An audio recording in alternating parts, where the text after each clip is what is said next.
I had the opportunity to visit the national government, local government departments and several provider organisations whilst I had my exchange in Taiwan. This included the Ji Shan Foundation, and I found they had a very similar value base and philosophical approach to Cargom. It was incredible. It was almost like being in the same organisation. I also had the opportunity to visit many organisations that provided support to adults and to older people with a quite diverse range of support needs. So again, very similar to Cargom. Something that I found repeatedly was a significant factor in social care in Taiwan is the traditional role, or what was even called a cultural obligation, for the family.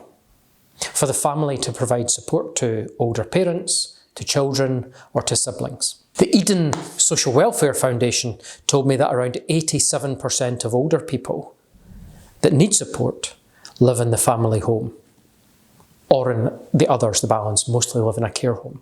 The Parents Association for People with an Intellectual Disability told me that more than 90% of people with a learning disability lived in their family home. And again, the balance tended to live in a care home. The Chief of Staff from the Ministry of Social Welfare told me that, quote, people with disabilities belong to the family. So that's the National Parliament's perspective. People belong to the family, so it's not the responsibility of the state. And I find that quite interesting. It's a real factor in Taiwan. What was interesting to explore, though, with many of the provider organisations was some of the challenges that therefore arrive with family members providing support. So the family carers movement in Taiwan spoke of some of the key challenges that their members experienced. They spoke of carer stress, the difficulty of supporting people to take the right medications at the right time, and the quite significant challenge of trying to engage with GPs or with hospitals in the absence of their loved one.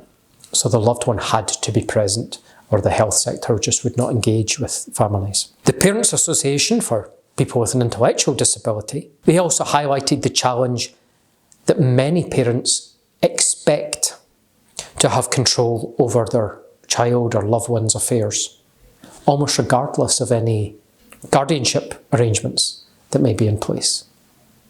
So you can see almost the nuance there of that role of the family potentially impinging on what we might see as people's individual human rights and rights to control over their own money or their own affairs. Rather than providing support directly, as Cargom will do throughout Scotland, many organisations, including Eden Social Welfare, their focus was on providing telephone helplines for family carers, or providing training for family members. That was very interesting. A secondary factor, on top of that cultural obligation that families have, is that when families do have access to support, when they do have that slip from the government that then entitles them to support, this generally means that they have access to a community service centre. I visited several of these service centres, and to me they felt very similar to what we would call day centres or day services in Scotland. The Parents Association highlighted that most institutions support up to 50 people at any one time, but some of them support over 100 people at once. So it became clear to me throughout the exchange that that cultural emphasis on the institutions of family and the institution of community resulted in quite an institution-focused approach in the services that were available to people. Whereas in Cargom, in many parts of Scotland, we provide a very individualised, person-centred approach, and that would be quite alien to Taiwan. The service centres that I visited were staffed by a great variety of workers. There were social workers, there were nurses, there were support workers, and there were caregivers. In one long-term care centre, they also spoke of having resident care attendants. So really quite a few different job roles. There seemed to me to be quite a degree of overlap in responsibilities between the Taiwanese social workers and the resident care attendants with our support practitioners. There seemed to be quite an overlap in responsibilities there. There was also a degree of similarity in the wage structures. So in Taiwan, the national government sets a minimum wage for society and then a slightly higher wage for adult social care workers. And of course we know that's very similar in Scotland, where the UK government sets the national minimum wage, but the Scottish government then sets a slightly higher adult social care wage. The minimum wage in Taiwan is 183 Taiwanese dollars per hour, and the adult social care wage is 200 Taiwanese dollars per hour. So you can see there's a slight difference there. Since 2018 and the introduction of the Long-Term Care Act, Taiwan has had a standard approach to the induction of new social care workers. So the standard induction in Taiwan includes 50 hours of classroom-based work, complemented by 30 hours of an internship. The Taiwanese internship covers housekeeping skills, personal care, and moving and assisting. And once a worker completes their 50 hours of classroom-based work and their 30 hours of internship, they then have to complete a 2-hour assessment.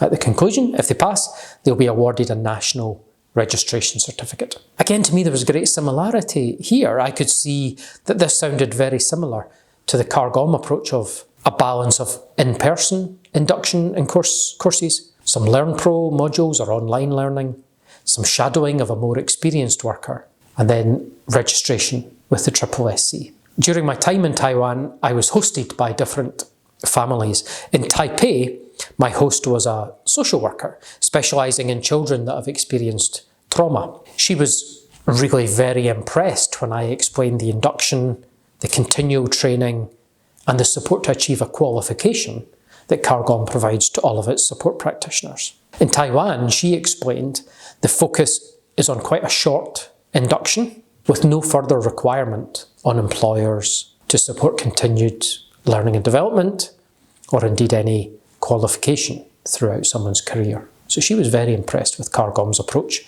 to supporting workers to be at their very best. She also thought that our approach to person-centred working would be new and innovative if it was to be introduced to Taiwan.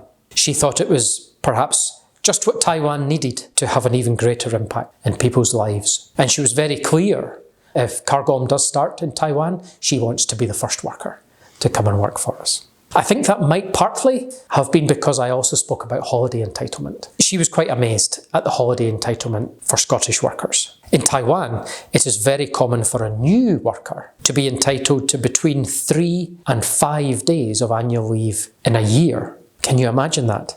With service, that might rise to a maximum, an absolute maximum of 28 days per year. Wow, quite different.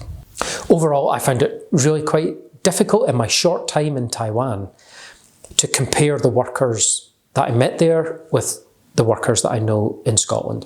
There doesn't seem to be any clear match between the support practitioners we have in Scotland and the range of workers I met in Taiwan. What was very clear, however, was the absolute determination of all the workers I met in Taiwan to support people to live good lives. An absolute determination to support people to achieve their potential, just like all the colleagues that I have in Kargom.